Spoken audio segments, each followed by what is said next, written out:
video, I'm going to talk about how to access your recordings and how to share them, as well as talk a little bit about your recording settings and what they mean. So in order to get your recordings, and these are recordings that you recorded to the cloud, and share them out to your class or your parents, your students, you'll just log into your Zoom account, and along the side, you'll click in the recording section. And then you can search the date of the recordings that you're looking for. And so here I have a sample recording. You'll see that at the end of your recording, you'll have this share button.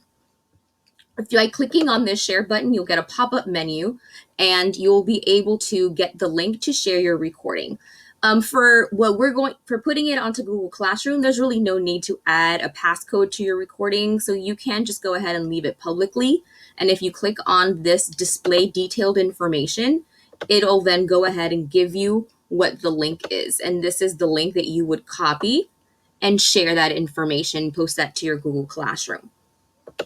Now, if you wanted to only show a portion of your recording, you can still do that without having to completely edit your recording. So if I actually click on my recording here and open it up, if I click on it, it'll open up the recording file.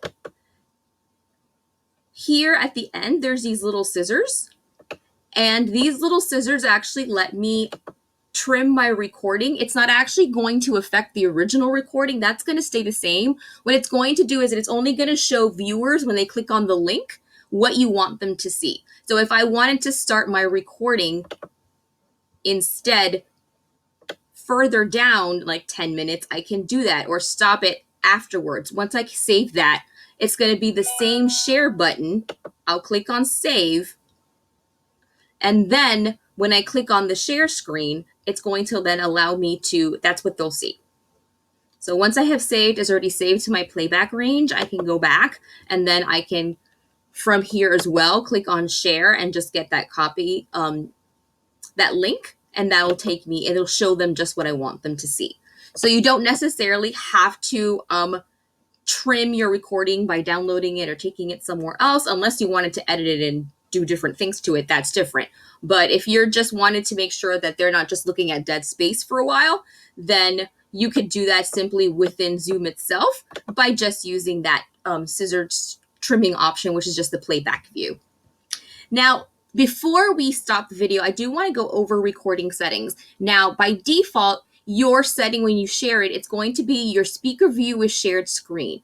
And what that means is that you, the person will see the view of what you've shared and whoever's talking. So when you are presenting, that's what they'll see. And if someone else asks a question, then a little box will show up showing them. Now, there's different forms of recording, and this is where you have to go to your settings and into the recording section, and this is where you can set it up. So by default, you'll have the active speaker with the shared screen. There's also record gallery view with the shared screen. And what that means is, as you share your screen, you can see multiple people. They will be able to see also other people that are on your screen. They won't be able to see everybody, but all of the people that show up on your screen when you're presenting, they'll be able to see them. Now, the only time that something like this is necessary would be if you're using that hack where you're connecting your phone and you're dialing in with your phone to be able to use it almost like a dot cam. For that, you would need to record it this way because technically your phone is a different viewer. So you need to have the gallery view so that they will actually be able to see what is on your phone. So that's just a little tidbit there. But really, record the active speaker with the shared screen is the main one that really needs to be done so that when you share it, they're able to see what's on your screen if you're sharing it out, and definitely look at you when you're talking or anyone else who's asking a question. So make sure that when you're going through your settings, you're not only looking at your meeting settings, but also taking a look at your recording settings to see what is there and what's available.